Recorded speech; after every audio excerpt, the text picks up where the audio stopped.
ছেলে নয়, সে নিজেকে ছেলে মনে করে না, সে একজন মেয়ে। মানে আপনার মনে হবে যে পৃথিবীটা ফেটে যাক, আপনি ভিতরে চলে যান যদি আপনার ওই ব্যক্তিত্বটুকু থাকে। যারা পশ্চিমাদের এজেন্ডা বাস্তবায়ন করছে তারা যে 24 সালে দাঁড়িয়ে আমাদের তরুণ প্রজন্মকে ধ্বংস না করে, আমাদের তরুণ প্রজন্মকে হারাতে না হয়, সেজন্য এখনই আমাদের সচেতন হতে হবে। উগান্ডা রাষ্ট্রের যে সরকার সেটি একটি অবৈধ সরকার।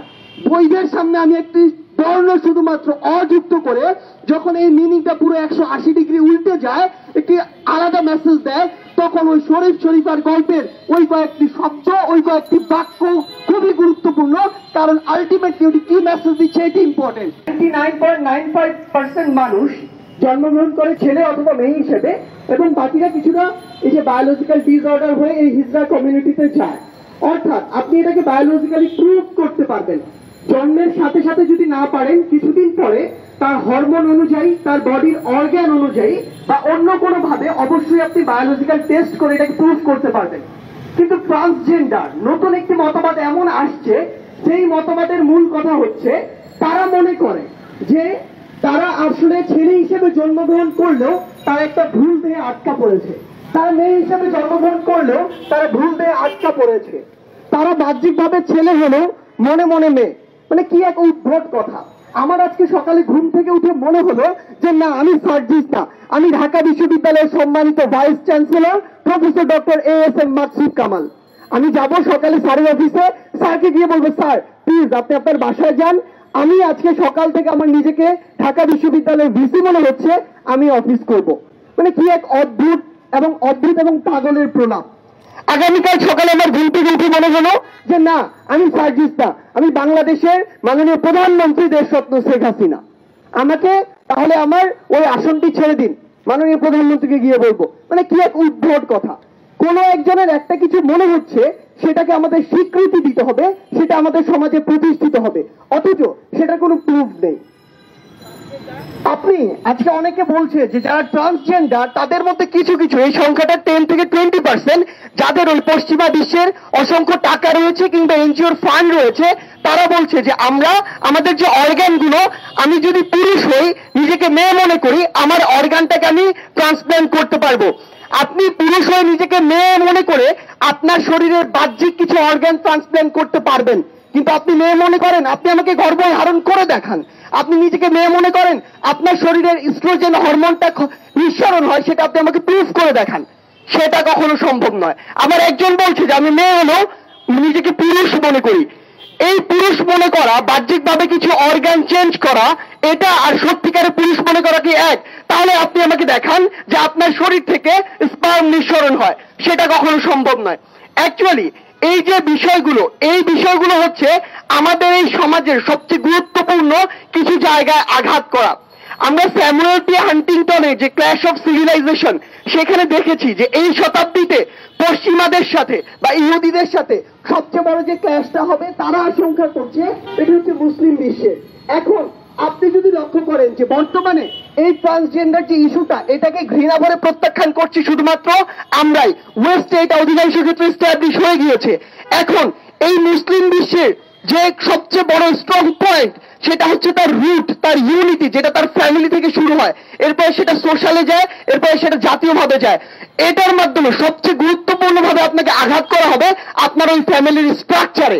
আপনি যখন দেখবেন যে আপনার ফ্যামিলির ভিতরে কেউ একজন, আপনার নিজের ছেলে, হঠাৎ করে কিছুদিন পরে বলা শুরু করছে যে আমি আর ছেলে না, আমি মেয়ে, আপনি এটা কখনো মেনে নিতে পারবেন না। আমরা কিছুদিন আগে একটা সোশ্যাল মিডিয়ায় ভাইরাল হওয়ার ভিডিওতে দেখেছি, ওয়েস্টের একটা ছেলে মেয়ে সেজে যখন তার বাপের সামনে আসছে, তখন তার বাবার কি হাহাকার, কি কান্না, এটা কখন আপনি মেনে নিতে পারবেন না, বিশ্বাস করতে পারবেন না। যখন আপনি দেখবেন যে আপনি সন্তান, আপনার বাবা হঠাৎ করে বলছে সে আর ছেলে নয়, সে নিজেকে ছেলে মনে করে না, সে একজন মেয়ে, মানে আপনার মনে হবে যে পৃথিবীটা ফেটে যাক, আপনি ভিতরে চলে যান যদি আপনার ওই ব্যক্তিত্বটুকু থাকে। তখন কি হবে? এই যে আপনার সোসাইটির যে রুট, আপনার ফ্যামিলি, ওই জায়গায় একটা বিশাল বড় বিভাজন, অনেকটা গৃহযুদ্ধের মতো একটা ক্ল্যাশ সৃষ্টি হবে, যার ফলে আপনার পরিবারের যে ব্রেকডাউন, ভাঙন, ওটা সৃষ্টি হবে। এরপর সেটা সমাজে যাবে, রাষ্ট্রে যাবে। এই বিশৃঙ্খল পরিস্থিতিতে আপনি কোনোদিন ইউনাইটেড থাকতে পারবেন না, আপনি কখনো এগিয়ে যাওয়ার চিন্তা করতে পারবেন না, এবং এই গুরুত্বপূর্ণ জায়গাটাই তারা আঘাত হানার চেষ্টা করছে। আজকে আমাদের পাঠ্যপুস্তকে আমি পড়েছি ওই শরীফ শরীফার গল্প, ওই গল্পের 95 to 96% বাক্য নিয়ে আমার কোনো সমস্যা নেই, কিন্তু আমার যে 3-4টি বাক্য এবং ওই বাক্যের কিছু শব্দ নিয়ে সমস্যা আছে সেগুলো গুরুত্বপূর্ণ। আজকে কেউ কেউ উদার নাম নিয়ে কিছু লিবারেল, সো কল্ড ভণ্ড লিবারেল বলছে যে অল্প কিছু শব্দ দিয়ে আমরা একটা পুরো গল্পের মেসেজটাকে জাজ করতে পারি না। কিন্তু আজকে যদি এখানে আমি দাঁড়িয়ে বলি, সাপোজ উদাহরণস্বরূপ, যে উগান্ডার যে রাষ্ট্রের যে সরকার সেটি একটি বৈধ সরকার, সেখানে মাত্র আমি একটি বর্ণ চেঞ্জ করব, উগান্ডা রাষ্ট্রের যে সরকার সেটি একটি অবৈধ সরকার।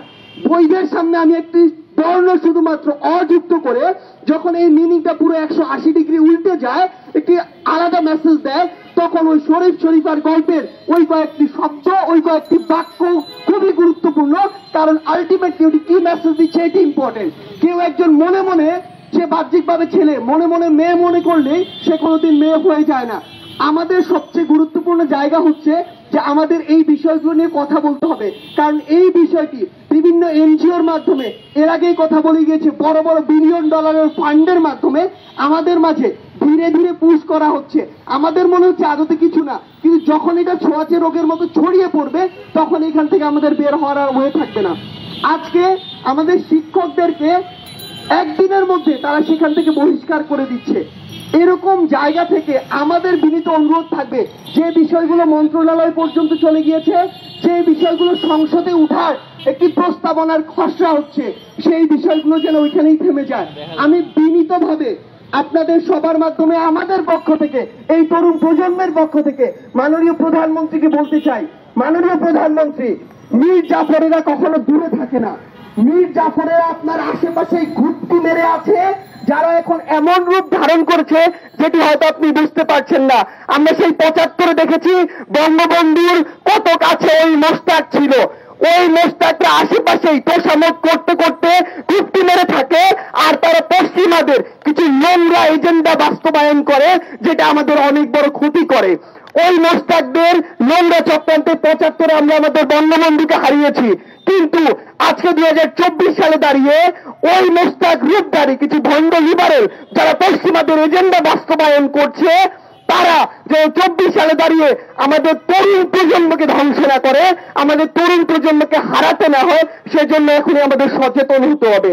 আমরা চাই না আমাদের মাঝে ওই লূত আলাইহিস সালামের মতো যে একটি গজব এসেছিল সেই গজব আসুক। আমরা চাই না, আমরা যে সৃষ্টিকর্তায় বিশ্বাস করি সেই সৃষ্টিকর্তা কিংবা আমাদের প্রিয় নবী হযরত মুহাম্মদ সাল্লাল্লাহু আলাইহি ওয়াসাল্লামের অভিশাপ আমাদের উপরে আসুক।